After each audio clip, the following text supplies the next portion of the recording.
Tudo bem, queridos? Boa noite para todos, meus irmãos. Que bom estarmos juntos aqui para exaltarmos o nome do Senhor Jesus, em quem confiamos totalmente para a nossa salvação. Nós estamos estudando juntos a carta de Paulo aos Romanos e hoje pretendemos terminar o capítulo 2. Vamos terminar hoje o segundo capítulo. Depois desses meses todos estudando, chegamos então ao capítulo 2. Depois vamos ter a ceia do Senhor também.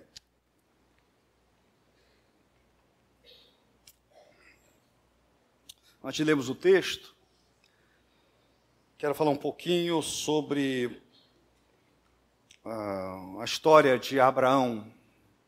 Abraão, ele vivia longe de Deus, ele era politeísta, juntamente com a sua família, ele não conhecia o Senhor então apareceu a Abraão e fez um chamado a Abraão muito especial. No capítulo 12 de Gênesis, ele recebeu um chamado para deixar a sua terra, os seus parentes, e ir para uma terra que Deus lhe mostraria.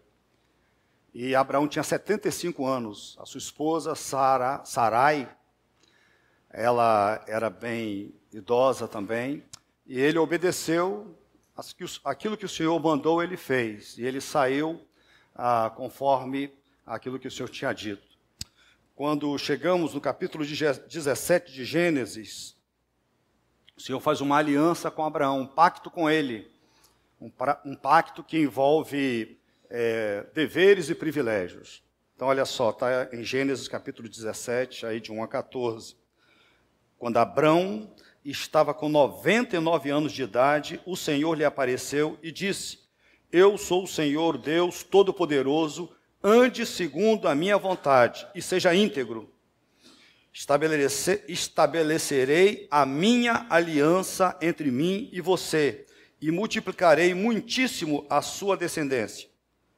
Abraão prostrou-se com o rosto em terra, e Deus lhe disse: De minha parte, esta é a minha aliança com você. Você será o pai de muitas nações. Não será mais chamado Abrão, seu nome será Abraão, porque eu o constituí pai de muitas nações. Eu tornarei extremamente prolífero, de você farei nações e de você procederão reis. A promessa, nós sabemos que Abraão aqui, já idoso, sua esposa também, eles não tinham filhos, mas Deus está prometendo que ele seria o pai de nações, que os seus descendentes teriam reis como descendentes. Versículo 7 diz: Estabelecerei a minha aliança como uma aliança eterna entre mim e você, e os seus futuros descendentes, para ser o seu Deus e o Deus dos seus descendentes. Toda a terra de Canaã, onde agora você é estrangeiro, darei como propriedade perpétua a você e aos seus descendentes, e serei o Deus deles. Então, esse era a parte. Deus está fazendo promessas, não é isso? O pacto. Deus está falando: isso eu vou fazer por você. Eu vou abençoar você. Você vai ser uma pessoa muito importante. Eu separei você para de você ter um povo para mim, um povo próprio, uma propriedade para mim. Será o meu povo. E agora vem a parte de Abraão no pacto. Versículo 9. De sua parte, versículo 9, disse Deus a Abraão: Guarde a minha aliança, tanto você como os seus futuros descendentes. Esta é a minha aliança com você e com os seus descendentes, aliança que terá que ser guardada.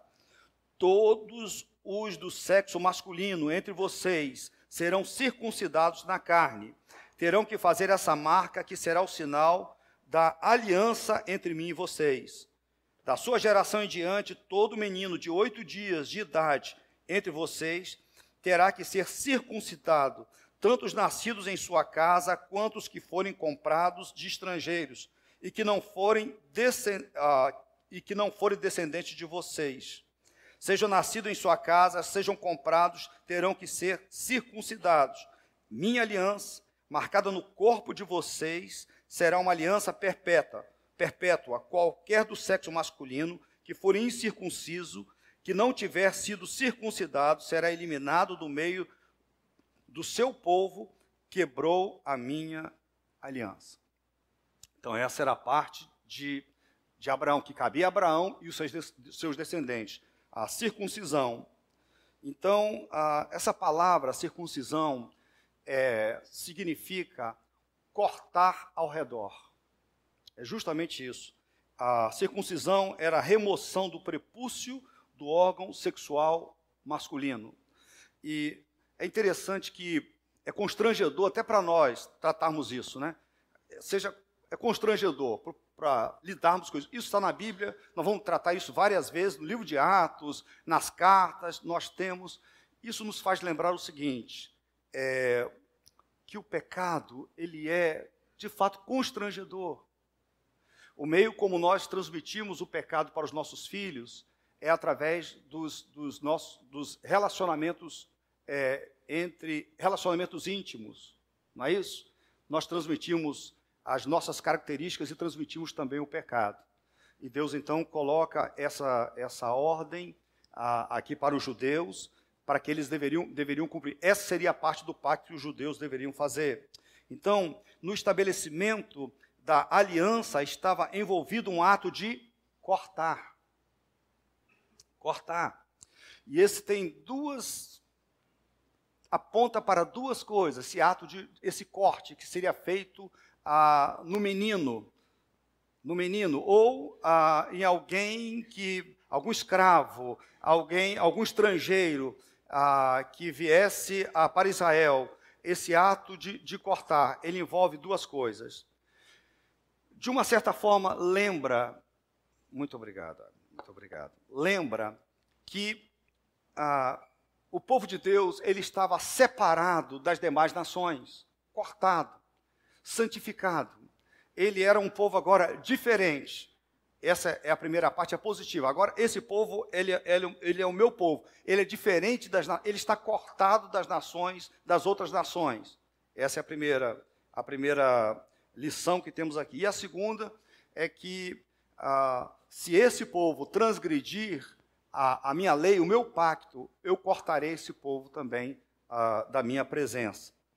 Então, a circuncisão, ela foi a marca da aliança e também da fé obediente de Abraão. Então, era um rito, simbolizava o pacto de Deus, mas também simbolizava a obediência de Abraão. Desde o início, Abraão foi obediente. Quando Deus o chamou, ele obedeceu prontamente. Ele saiu da sua terra e foi para uma terra que Deus, se dirigiu para uma terra que Deus ainda lhe mostraria. Depois, quando Deus estabeleceu o pacto, ele fez exatamente como Deus tinha ordenado. Então, a circuncisão era um símbolo da conversão do judeu, simbolizava algo que deveria acontecer no seu coração. Não era algo que Deus estabeleceu apenas para ser algo assim externo, mas algo que deveria acontecer no coração dele. Na época de Jesus, os judeus, eles tinham a circuncisão como algo assim, eu sou circuncidado, ao 8º dia, logo eu estou salvo. Eu sou diferente das outras nações. Eu vou para o céu, porque eu fui circuncidado, simplesmente porque passei por esse ritual. Eles não se importavam com a obediência à lei, eles viviam em desobediência à lei, mas eles eram orgulhosos.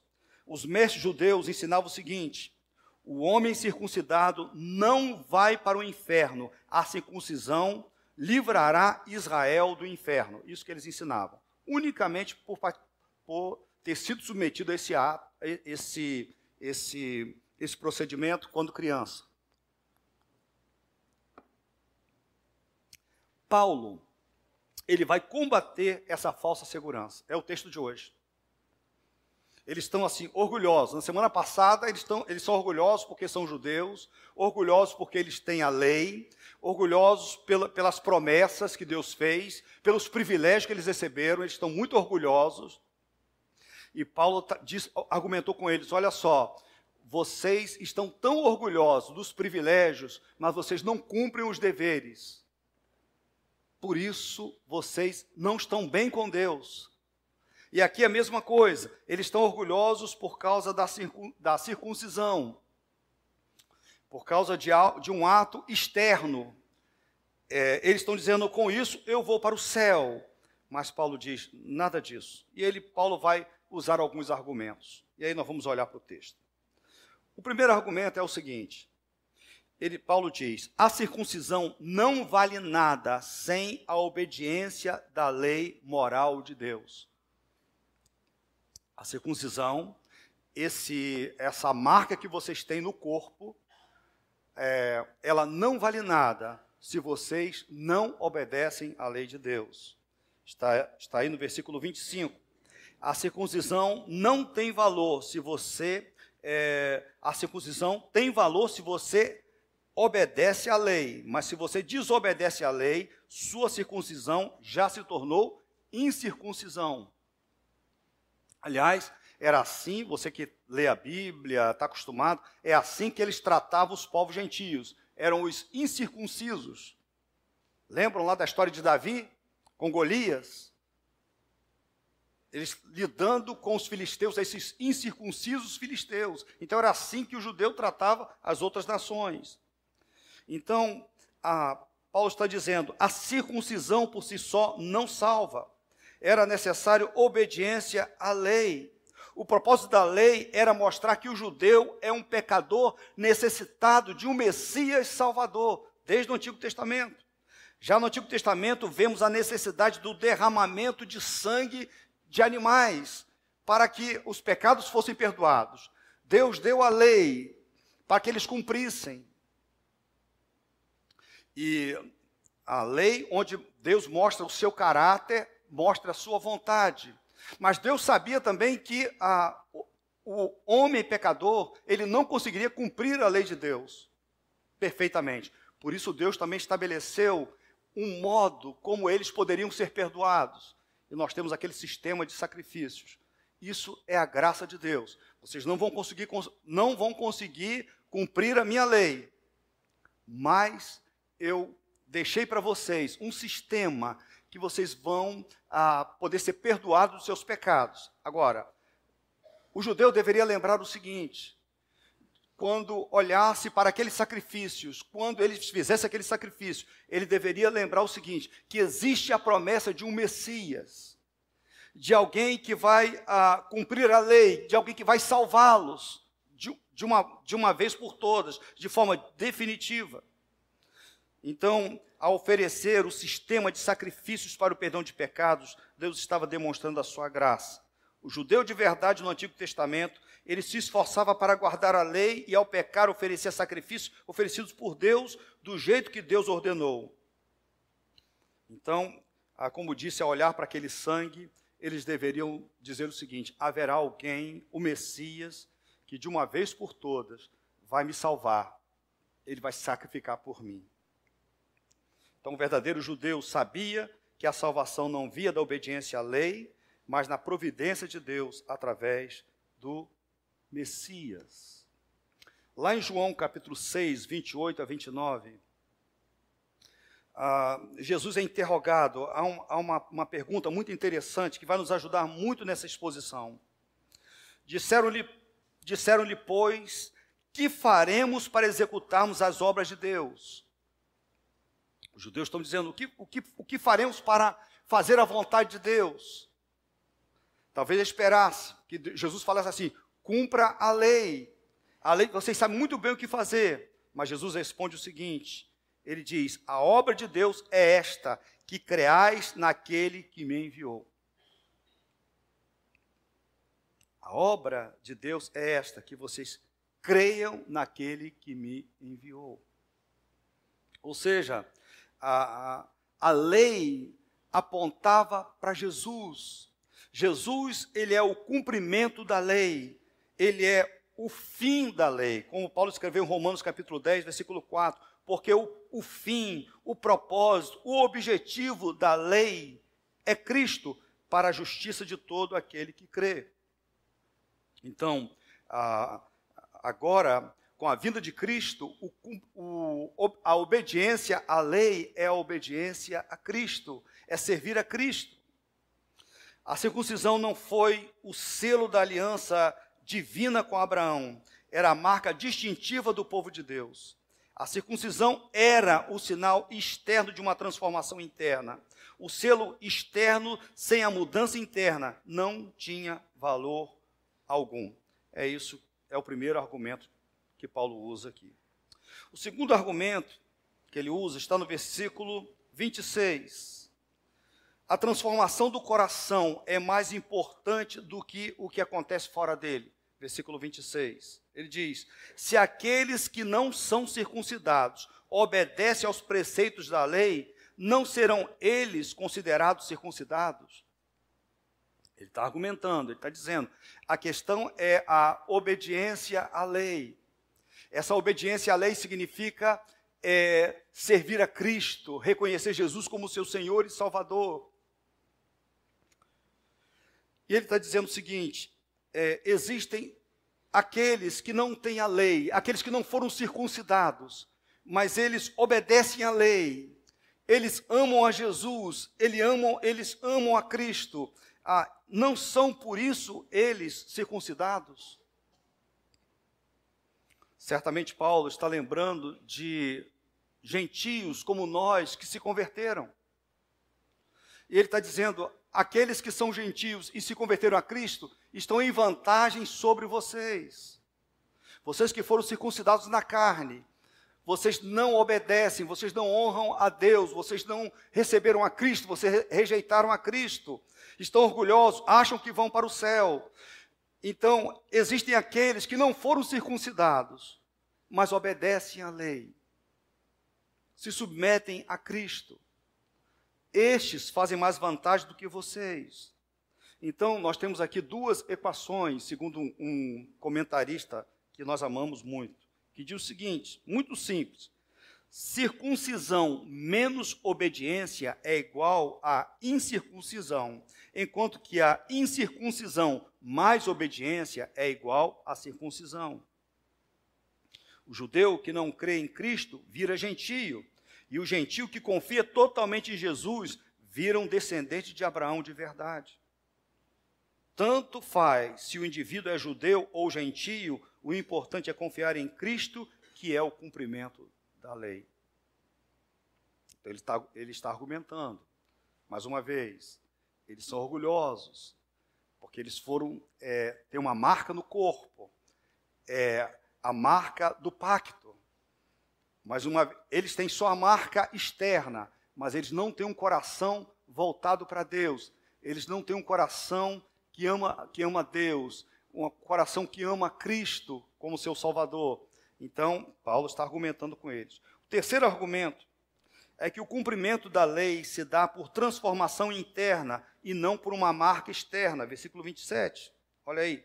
Aquele que não é circuncidado fisicamente, mas obedece à lei, condenará você que, tendo a lei escrita e a circuncisão, é transgressor da lei. Então, as faltas de um judeu desobediente, nominal, serão realçadas pelas virtudes de um gentio que, não tendo nenhum privilégio dos judeus, no entanto, agrada a Deus. O gentio convertido vai julgar o judeu que não crê em Jesus no dia do juízo. As nações convertidas a Cristo, que sofreram tanto preconceito dos judeus, essas nações condenarão os judeus um dia. É isso que Paulo está falando. O sinal definitivo, a evidência genuína de pertencer à aliança de Deus, não é nem a circuncisão, nem o fato de possuir a lei, mas a obediência que tanto a circuncisão quanto a lei exigem. Essa obediência final significava e significa colocar em Cristo Jesus toda a confiança para a salvação. Então ele está argumentando, olha, vocês um dia serão julgados por aqueles que não são circuncidados, mas eles obedecem à lei. Quarto argumento: o verdadeiro judeu não é o herdeiro de sangue de Abraão, mas o herdeiro da sua fé. Versículos 28 e 29. O verdadeiro judeu, o verdadeiro descendente de Abraão, aquele sobre as bênçãos de Abraão repousam, que tem as promessas, não são aqueles que são herdeiros de sangue, mas os herdeiros da sua fé. Versículos 28 e 29, até a parte A do versículo 29. Não é judeu quem o é apenas exteriormente, nem é circuncisão o que é meramente exterior e física. Não, judeu é quem é interiormente, e a circuncisão é operada no coração pelo Espírito e não pela lei escrita. Então ele está falando o seguinte, que existe uma operação, uma circuncisão do coração. E desde o Antigo Testamento isso era esperado. Moisés ensinou isso, lá em Deuteronômio 10, 16 diz: sejam fiéis de coração à sua aliança e deixem de ser obstinados. Então, Paulo redefine neste texto a identidade judaica.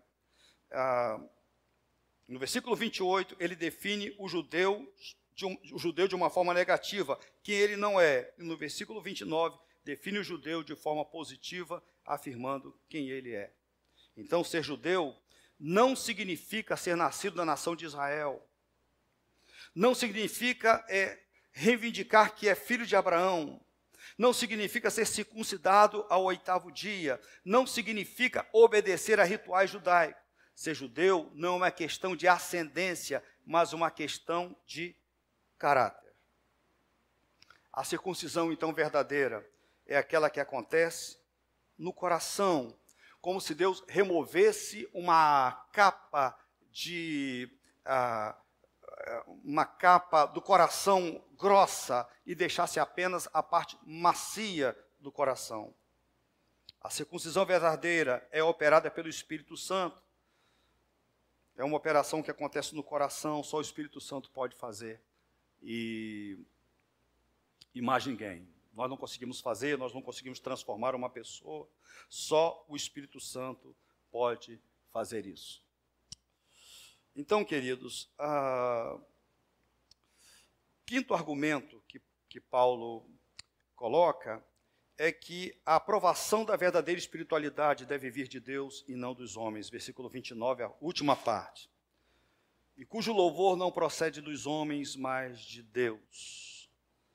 Então os homens gostavam de elogiar a si mesmos, se vangloriavam, falavam de si mesmos, mas aqui ele diz que aquele que é verdadeiro descendente de Abraão, que é obediente, que é circuncidado de coração, o Espírito Santo mudou o seu coração. Essa pessoa, ela não elogia a si própria, mas ela é elogiada por Deus, louvada por Deus. É interessante que a palavra judeu vem da tribo de Judá. Na semana passada eu falei sobre isso, que era a principal tribo dos judeus, de onde os reis vieram, os grandes reis. Davi, os seus descendentes, Jesus Cristo, rei dos reis, ele era da tribo de Judá. E a palavra Judá significa louvor. Lá em Gênesis, capítulo 29, 35, a palavra diz o seguinte: quando Lia, ela sabe da sua gravidez e coloca o nome do menino de Judá, ela diz: esta vez louvarei o Senhor. E quando Jacó abençoou os seus filhos, lá em Gênesis 49, ele diz: Judá, teus irmãos te louvarão.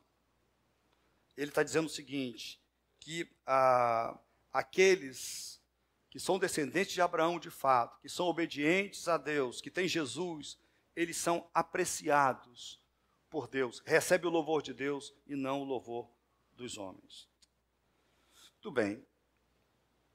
Agora vamos trazer tudo isso para nós. Pastor, isso não ficou muito confuso na minha cabeça? Tem como o senhor explicar isso melhor? Então, eu vou Eu vou tentar fazer isso agora e fazer as aplicações. Então, Deus estabeleceu uma aliança com Abraão. Nós chamamos ela de antiga aliança. Os judeus, eles não conseguiram cumprir essa aliança. Eles rejeitaram a Jesus. Deus, ele aprimorou esta aliança. Nós temos estudado isso em Hebreus, vocês vão lembrar disso. Houve um aperfeiçoamento dessa aliança. Aliás, a antiga aliança apontava por uma aliança maior e melhor, por algo melhor e definitivo. Então, é a mesma aliança, porque é o mesmo povo, é a mesma promessa. Deus exige obediência, assim como exigiu de Abraão e dos judeus, exige de nós também, de todos nós. Então, é o mesmo povo. É uma aliança aperfeiçoada, que nós chamamos de nova aliança. Na antiga aliança, o sangue de animais era derramado para perdão dos pecados. Na nova aliança, o sangue de Cristo foi derramado de uma vez para sempre. Aquele sangue daqueles animais eram derramados vez após vez. As pessoas voltavam e faziam aqueles mesmos sacrifícios, repetiam os sacrifícios. Na nova aliança, na aliança aperfeiçoada, nós temos um sacrifício de uma vez por todas, o sacrifício de Jesus. Nós somos a continuação do Israel de Deus. Somos descendentes de Abraão, de Isaac e Jacó. O Deus deles é o nosso Deus. E Jesus é o nosso Salvador. Não existe agora dois povos, né? Como se Deus tivesse dois povos. Deus tem os gentios, que é a igreja, e Deus tem os judeus. Não, Deus tem um só. É a sua igreja, composta de judeus e gentios. A festa da antiga aliança era chamada de Páscoa. Era a grande festa da antiga aliança. Eles celebravam quando o Senhor poupou a Israel de um grande derramamento de sangue ali. Deus poupou a Israel. Os primogênitos de Israel, Deus poupou, quando aquelas pessoas sacrificaram os seus cordeiros. Então, sempre eles comemoravam a festa da Páscoa. Nós celebramos a ceia. Na nova aliança, nós não comemoramos Páscoa, nós celebramos a ceia. Por isso que crente, a gente até ouve de igrejas evangélicas, né, comemorando a Páscoa, domingo de Páscoa, mas olha só, era um ritual, o ritual do passado, da antiga aliança. A nossa Páscoa é Jesus. Nós nos lembramos agora do sangue de Cristo, do sacrifício de Jesus. Essa é a nova aliança. E agora vem algo assim muito importante. Antigamente, na velha aliança, o pastor só falou tanto sobre circuncisão. Exatamente, esse era a marca de uma pessoa que se tornava agora judeu, que agora fazia parte do povo de Deus. Ao 8º dia, a criança recebia essa marca. Ou o estrangeiro também seria circuncidado. Agora faria parte do povo de Deus. A nossa marca, a marca da nova aliança, é o batismo. Na nova aliança agora, nós temos o batismo. E aí vem os mesmos perigos, aí vem essas são as aplicações agora. Os mesmos perigos que os judeus corriam com relação à questão da circuncisão, se acharem seguros, é o mesmo perigo que nós corremos também com relação ao batismo, e eu quero explicar isso. Bom, todo aquele que se arrepende dos seus pecados e confia em Cristo para a sua salvação é cidadão legítimo do povo de Deus.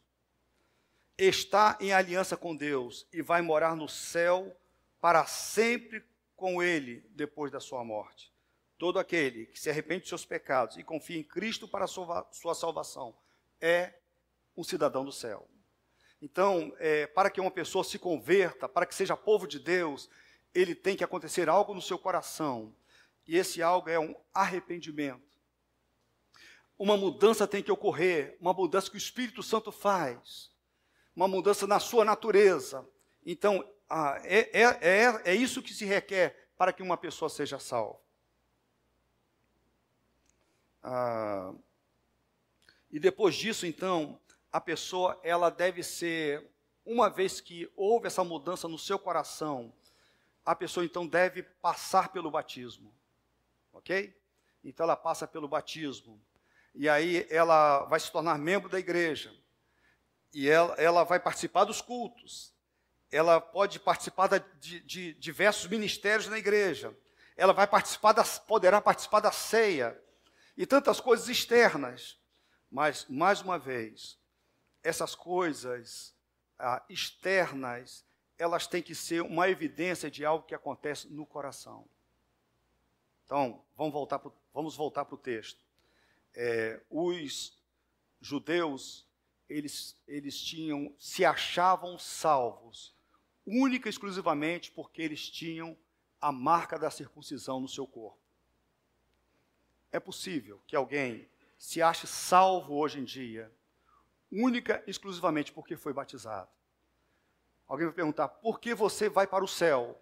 Porque eu sou batizado, eu sou membro da igreja, eu canto no coral, eu participo da ceia, eu frequento a igreja, a escola bíblica dominical, eu estou envolvido em grupos de comunhão. Então, olha só, é possível que uma pessoa participe de todas essas coisas e ele não seja um salvo. Porque, em primeiro lugar, é necessário que uma mudança ocorra no seu coração para que seja salvo, ok? Então, esse texto, ele nos fala sobre o perigo da gente colocar a nossa confiança em coisas externas. Coisas externas, que todo mundo está vendo. Ele diz o seguinte, você precisa olhar para o seu coração, se de fato a sua vida foi mudada, a sua vida foi transformada. Então esse texto aponta para isso, nos chama a atenção para isso. Eu sei que você foi batizado há muito tempo, levantou a sua mão, ouviu um apelo, muito bem, você é membro de uma igreja, tudo bem. Mas a questão é o seguinte, como é a sua vida? Você tem prazer em obedecer à palavra de Deus? Você odeia o pecado? Você ama a justiça? Você tem prazer nisso? Ou essas coisas são... Você é crente apenas de nome, é batizado, mas você é crente no nome. São algumas questões importantes para nós, que esse texto traz para nós. Não é? Ao longo do meu ministério, eu tenho encontrado pessoas, às vezes já idosas, que dizem assim para mim, pastor, eu estou me convertendo agora, depois de anos e anos e anos, agora que eu estou me convertendo. É possível que muitos de vocês tenham tido assim, eu fui batizado há muito tempo, mas eu me converti depois do batismo. Ok? Eu me converti depois do batismo. Alguns muito depois do batismo. O perigo é quando a gente, mesmo batizado, a gente não se converte. Então esse texto chama a atenção da gente para isso. Tá certo? Chama a atenção da gente, para a gente avaliar a vida. Não é só a questão de ter passado pelas águas, né? Mas a questão de você ter uma vida transformada. Eu tenho participado, às vezes eu vou me convidam, né? Eu vou em algumas, me convidam, voluntariamente eu vou, né? Em alguns velórios, né? E a única certeza que uma pessoa que está ministrando ali, aquela cerimônia, dá a respeito da salvação daquela pessoa é o batismo. Diz, ela foi batizada há muito tempo, ela está salva porque foi batizada. Então, abandonou a igreja, nunca mais foi à igreja, não quer saber, não conhece nada, não conheceu nada da Bíblia, nada das Escrituras, mas alguém afirma assim, ela vai para o céu porque ela foi batizada. Isso não combina com as verdades das Escrituras. Uma pessoa só é salva quando ela se converte. Quando ela se converte. Ela deve ser batizada sim. E se ela se converter e ela não for batizada, não conseguir, não tiver tempo hábil, ela está salva. Vocês lembram do ladrão na cruz, né? Ele não foi batizado e o Senhor Jesus falou: hoje mesmo estarás comigo no paraíso. Nós devemos nos batizar. Se você já se converteu, você deve se batizar sim. Deve se batizar sim, porque é uma ordem, é uma ordenança do Senhor Jesus. Mas o batismo, ele não vai salvar ninguém. Eu afirmo, eu tenho certeza do que eu vou dizer. O inferno está repleto de gente batizada, de cristão batizado. Quando eu falo cristão, eu falo de qualquer denominação, de qualquer braço do cristianismo, né? Está repleto de pessoas enganadas, auto-enganadas, né? Estou salvo, fui batizado, estou salvo. O inferno está cheio de pessoas batizadas. Então, nunca, não repouse, nunca, você que está vindo aqui para a igreja, tem ouvido, diz assim, só falta uma coisa para eu entrar para a igreja, eu quero o meu batismo, e aí eu vou ser membro da igreja, eu estou salvo. Não pense nisso. Também não pense isso de outra pessoa. Essa pessoa é tão boa que só falta entrar para a igreja. Não é assim. Ok? E cabe também uma boa investigação no seu coração. Muito boa. Você é batizado, mas você ama Deus, você ama a palavra de Deus, você fica muito triste quando você desobedece a Deus, e você não se conforma com o pecado, você odeia o pecado. É uma boa indicação de que houve uma circuncisão no seu coração, houve uma mudança no seu coração, e o Espírito Santo atuou nele, transformando. Tá certo? Que o Senhor nos ajude a olhar para nós mesmos, e nos ajude também a não confiarmos em nada externo, né? Eu fui batizado, eu levantei a minha mão, eu sou membro da Igreja dos Cavaleiros, eu participo da ceia, eu sou assíduo, eu trabalho nos ministérios, entendeu? Isso não valerá nada se não houve uma mudança radical no seu coração. É isso que Paulo está ensinando. É necessário uma mudança no coração da gente. Mudou a natureza, mudou alguma coisa. Você não trocou apenas de religião, você trocou de coração. Sua natureza é diferente. Ok? É isso que Paulo nos ensina e nos desafia nessa noite. Vamos orar.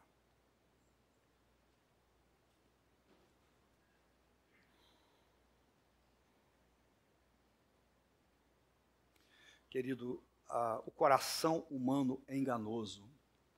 Como é fácil tentarmos enganar a Deus e enganarmos a nós mesmos e aos outros.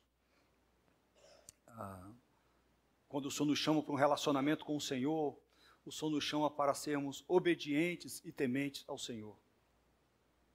O Senhor nos chama para termos um coração diferente, voltado para o Senhor. E ao longo da história humana, os homens, ó Deus, eles se apoiam nos rituais, em coisas externas, naquilo que eles podem fazer, e eles se sentem seguros nesse castelo de areia. E isso tem levado à perdição de muitas pessoas que se apoiam em coisas externas e não naquilo que acontece dentro do coração. Eu quero pedir a Deus, pelos meus queridos irmãos aqui, por mim e por meus irmãos, para que, à luz da palavra do Senhor, possamos olhar, ó Deus, o Senhor nos ajude a olhar para os nossos corações.